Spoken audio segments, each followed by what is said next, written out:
mirë se po takohemi në mbledhjen e parë të qeverisë sonë të re, që sipas protokollit do të duhej të ishte ceremoniale, por që sipas nevojës sot po i kthejmë edhe në të punës. Mirë se veni në këtë tryezë vendimorse, ju anëtarë të ri të kabinetit qeveritar, Blau Konjufca, zëvendës kryeministër i parë dhe ministri i punëve të jashtme dhe diasporës, Andin Hoti, ministër për punë, familje dhe vlerat e luftës shqiptare, Lulzën Jakxhiu, ministri i digitalizimit dhe administratës publike, Saranda Bogujevci, ministre e kulturës dhe turizmit,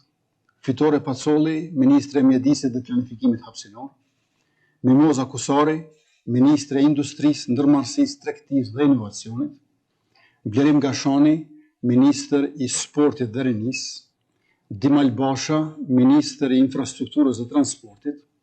Armend Muja, ministër i bujqësisë, pylltarisë dhe zhvillimit rural,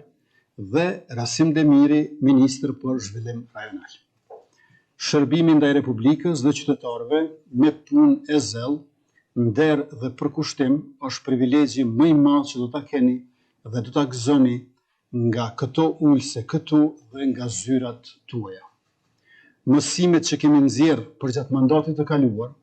dhe përvojën që kemi fituar, së bashku me ekspertizën dhe dijet tuaja profesionale, më bëjnë besoj se ky kabinet i ka të gjitha parakushtet që të jetë kabineti qeveritar më i suksesshëm në historinë e re të Republikës sonë, që shumë shpejt i mbush 18 vjet. Ju uroj secilit dhe secilis për detyrën, pritjet që qytetarët kanë nga ne janë dëshmi e vetë standardit të cilin e kemi vendosur vetë ne, të cilin duhet ta nderojmë dhe ta përmbushim çdo ditë. Jemi mbledhur qysh në ditën e parë të punës për të miratuar një listë të marrëveshjeve ndërkombëtare që po presim për një kohë të gjatë miratimin kuvend. Në nëntor të vitit kaluar, Kuvendi i Republikës u shpërnda pa u votuar plani i rritjes Bashkimit Evropian në vlerë prej 882.6 milion euro dhe 3 marrëveshje me Bankën Botërore në vlerë mbi 120 milion euro, duke rrezikuar përfitimet nga ato. Me kuvendin e legjislaturës së 10 të konstituar dje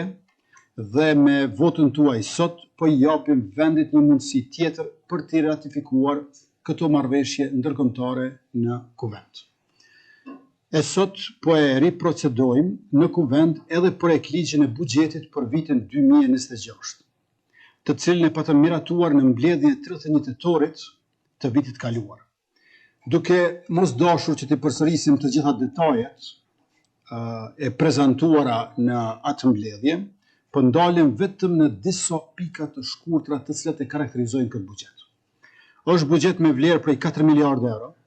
ku për komunat e Kosovës parashihen 867 milion euro. Ky buxhet e përmban edhe pagën e 13 për punëtorët e sektorit publik që paguhen nga buxheti, pagë e cila do të paguhet sapo të hyjë në fuqi ligji i buxhetit. Ky buxhet gjithashtu përmban edhe ndryshimin e nevojshëm që mundëson rritjen e shtesës për përvojën e punës nga 0.25% në 0.50% për 15 vitet e para. Pra, dyfishim i shtesës që reflekton përvojën e punës. Gjithashtu, buxheti parasheh edhe shtyrjen e afatit për zbatimin e shkallës progresive të tatimit në pronë, ashtu që ndërkohë ta miratojmë ligjin e ri të tatimit në pronë në konsultim me komunat e vendit tonë.